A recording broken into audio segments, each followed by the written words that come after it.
వాస్తవంగా చెప్పాలంటే ఇది రాజకీయ హత్యలో మొదటి హత్యగానే ఇవాళ భూపాలపల్లికి సంబంధించి కనబడుతున్నది. ఇది చాలా దుర్మార్గమైనటువంటి చర్య. ఇట్లాంటి హత్యాపూరితమైనటువంటి శక్తులు ఎవరైతే పనిచేస్తున్నారో వాళ్ళ మీద ఉక్కుపాదం మోపాల్సినటువంటి అవసరం ఉన్నది. ఎందుకంటే భూపాలపల్లి అనేది చాలా వేగంగా అభివృద్ధి చెందుతున్నటువంటి ప్రాంతం. ఇక్కడ వ్యాపారులు ఉన్నారు, అనేక రకాలైనటువంటి శక్తులు పనిచేస్తున్నాయి. ఇలాంటి పరిస్థితులలో ప్రజా సమస్యల మీదనో ఇతరత్ర విషయాల మీదనో ఎవరైతే నిలబడి మాట్లాడుతున్నారో వాళ్ళ మీద ఇలాంటి హత్యాపూరితమైనటువంటి చర్యలు చేయడం అనేది భయభ్రాంతులకు గురి చేయాలని ఎవరైతే చేస్తున్నారో ఈ హత్యలో పాల్గొన్న వాళ్ళు కానీ, ఈ హత్యకు పాల్గొనడానికి వెనక నుంచి ప్రోత్సహించిన వాళ్ళు కానీ వాళ్ళందరి మీద చాలా సీరియస్ గా కఠినమైన చర్యలు తీసుకోవాల్సినటువంటి అవసరం ఉన్నది. ఆ దిశగా కాంగ్రెస్ పార్టీ ప్రభుత్వం కూడా సీరియస్ గా నిర్ణయం తీసుకుని ఉన్నది. ఇప్పుడు గౌరవ ఎమ్మెల్యే గారు కూడా ఇందాకనే ప్రెస్ మీట్ పెట్టి కూడా మాట్లాడడం జరిగింది. అవసరం అయితే ఇక్కడ పోలీసులు ఇప్పుడు దీని మీద విచారణ చేస్తున్నారు. ఇప్పటికే ఒకరిద్దరు లొంగిపోయిందని అరెస్ట్ చేసినటువంటి వార్తలు కూడా వస్తున్నాయి, మనం చూస్తున్నాము. అది సరిపోదు, చాలా సమగ్రంగా లోతుగా నిష్పక్షపాతంగా దీని మీద విచారణ జరగాలి. దోషులు ఎంతటి స్థాయి కలిగిన వాళ్ళైనా కూడా కఠినంగా శిక్షించడం ద్వారా మాత్రమే ఆయన ఆత్మశాంతి చేకూరడం ఒకటే కాదు, వాస్తవంగా భూపాలపల్లిలో ఇలాంటి హత్యా రాజకీయాలకు ఇది చివరి అంకంగా ముగింపు పలకాల్సినటువంటి అవసరం ఉన్నది. అవసరమైతే ఇక్కడ నిష్పక్షపాతంగా ఒకవేళ విచారణ జరగనట్లయితే దీన్ని సిబిసిఐడికి అయినా కూడా అప్పగించి చేయించాల్సినటువంటి అవసరం ఉన్నదనే దాన్ని కూడా మేమందరం భావిస్తున్నాము. ఎందుకంటే ఇక్కడ ఎవరైతే ఇప్పుడు ఇలాంటి హత్యలు చేయడం ద్వారా భయపెట్టగలుగుతామని, లేకపోతే ఇక్కడ భయపూరిత వాతావరణం నెలకొల్పగలుగుతామని ఎవరైతే సంకలు గుద్దుకుంటున్నారో వాళ్ళందరికీ మేము ఖచ్చితంగా ఖబర్దారని హెచ్చరికలు చేస్తున్నాము. మీ ఇలాంటి ఆటలు చెల్లేటువంటి అవకాశం లేదు. ఖచ్చితంగా దీనిలో ఎవరైతే పాల్గొన్నారో వాళ్ళ మీద న్యాయ విచారణ నిష్పక్షపాతంగా జరగాలి, వాళ్ళ మీద చర్యలు తీసుకోవాలి.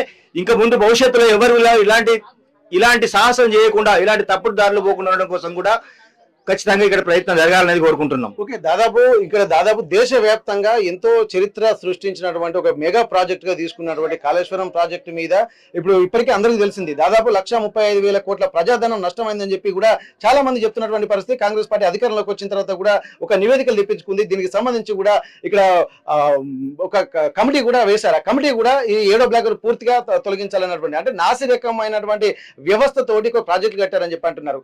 కానీ ఒక ప్రశ్నించేటువంటి ఒక గొంతును ఇక్కడ అంటే తుడిచివేయడం ద్వారా మరింకెవరూ లేవకుండా చేసేటువంటి ప్రయత్నంలో భాగం అనుకోవచ్చు ఇప్పుడు ఉన్నటువంటి పరిస్థితులు చూస్తుంటే. ఇప్పుడు వాటి మీద రాష్ట్ర వ్యాప్తంగా కూడా చాలా చోట్ల గత ప్రభుత్వాలు చేసినటువంటి అవినీతి మీద, అక్రమాల మీద చాలా మంది స్వచ్ఛందంగా ముందుకొచ్చి పోరాటాలు చేస్తున్నారు. అందులో భాగంగా తన వంతు బాధ్యతగా తను కూడా ఆ ప్రయత్నం చేస్తూ వచ్చిండు. సరే, ఏ కారణాల రీత్యా అయినా కూడా వ్యక్తిగతంగా ఏమైనా కక్షలు ఉంటే మాత్రం హత్యలు చేస్తారా? హత్యలు చేయడానికి ప్రోత్సహిస్తామా మనం ఇవాళ? ఏ సమాజంలో ఉన్నాం మనం కాబట్టి హత్యలు చేయడానికి ప్రోత్సహిస్తాం ఇవాళ? కాబట్టి మేము ఒకటే చెప్తున్నాము, ఆయన చేసి హత్య చేసిన వాళ్ళు ఎవరైతే ఉన్నారో వాళ్ళు కానీ వాళ్ళ వెనుక ఇప్పుడు రకరకాల అనుమానాలు తలెత్తుతున్నాయి. నిజంగా ఇవాళ మేమే హత్య చేసాము అని వచ్చి లొంగిపోయిన వాళ్ళు నిజంగా హత్యలో పాల్గొన్నారా?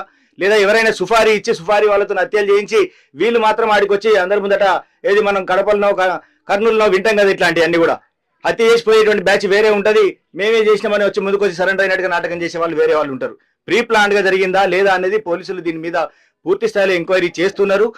చాలా ఖచ్చితమైనటువంటి ఎంక్వైరీ చేస్తారనేటువంటి నమ్మకం మాకున్నది. ఇది కనుక ఇక్కడ కరెక్ట్ గా నిజంగా లోతుగా ఇక్కడ ఎంక్వైరీ జరుగుతలేదు అనుకుంటే అవసరం అయితే మేమే చెప్తున్నాం ఏంటంటే సిబిసిఐడి ఎంక్వైరీ కూడా చేయించడానికి ప్రభుత్వం సిద్ధంగా ఉన్నది.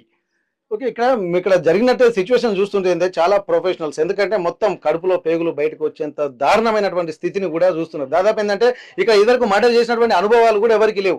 అట్లాంటప్పుడు నిజంగా మీరు ఆరోపిస్తున్నట్టుగా వేరే బయట ప్రాంతాల మంకీ క్యాపులు ధరించి వచ్చి ఆ మర్డర్ చేసినటువంటి వ్యక్తులు మర్డర్ చేసి వెళ్ళిపోయి ఆ ప్రీ ప్లాన్డ్ గా వీళ్ళే కొంతమంది వేరే వాళ్ళు వచ్చి లొంగిపోయినారు అనుకోవచ్చు ఇక్కడ, ఎందుకంటే వాళ్ళు ఆరోపణలు చేస్తున్న నేపథ్యంలో. ఇప్పుడు అవన్నీ పోలీసులు పరిశీలిస్తారు. ఎవరైతే మేమే హత్య చేసినామని ముందుకు వచ్చి లొంగిపోయినట్టుగానో లేదా అరెస్ట్ చేస్తున్నట్టుగానో చేస్తున్న వాళ్ళు ఉన్నారో వాళ్ళు యాజ్ పర్ రూల్ ప్రకారము నిజంగానే వీళ్ళు ఈ హత్యలో పాల్గొంటే దానికి సంబంధించిన అన్ని రకాల విషయాల్ని పరిశీలిస్తారు. ఎందుకంటే ఎఫ్ఐఆర్ చేస్తున్నప్పుడు కానీ, కేసు పరిశోధనలు కానీ, సీన్ రిపీట్ చేస్తూ కూడా చేయడం అనేది ఉంటుంది. వాస్తవాలు ఏందనేది పోలీస్ ఇంట్రాగేషన్ లో ఖచ్చితంగా తేలుతాయి. మేము ఇక్కడి నుంచి డిమాండ్ చేస్తున్నది ఏంటంటే ఇక్కడ ఇలాంటి హత్యా రాజకీయాలు కానీ, హత్యాపూరితమైనటువంటి గుండాయిజం, రౌడీజం జరగడానికి మాత్రం ఎట్టి పరిస్థితుల్లో అవకాశం ఇచ్చేది లేదు. ఈ జరిగిన సంఘటన చాలా దురదృష్టకరమైనటువంటిది. ఏం జరిగినప్పటికీ ఇలాంటి అవకాశం ఇంకొకసారి ఎవ్వరు కూడా చేయకుండా ఉండేందుకు చాలా ఖచ్చితంగా చాలా సీరియస్ గా కంట్రోల్ చేయాలనేటువంటిది మేము కోరుకుంటున్నాము.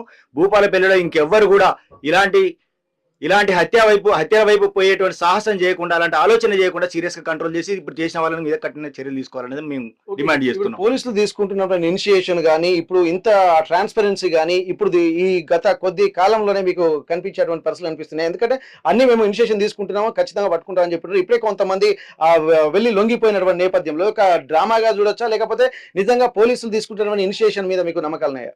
తప్పకుండా ఉన్నాయి. ఎందుకంటే రాష్ట్ర ప్రభుత్వం చాలా సీరియస్ గా ఉన్నది. గౌరవ మంత్రివర్యులు కూడా దీని మీద రాష్ట్రం నుంచి మాట్లాడుతున్నారు. ముఖ్యమంత్రి గారు సీరియస్ గా ఫాలో అప్ చేస్తున్నారు. ఎందుకంటే ఆయన కాళేశ్వరం మీద వేసినటువంటి కేసు విషయంలో అది రాష్ట్ర వ్యాప్తంగా చర్చ ఉన్నది, నేషనల్ వైడ్ గా కూడా చర్చ ఉన్నది. కాబట్టి ఇది ఒక సీరియస్ కేసుగా తీసుకొని రాష్ట్ర ప్రభుత్వం సీరియస్ గా దీన్ని గైడ్ చేస్తున్నది.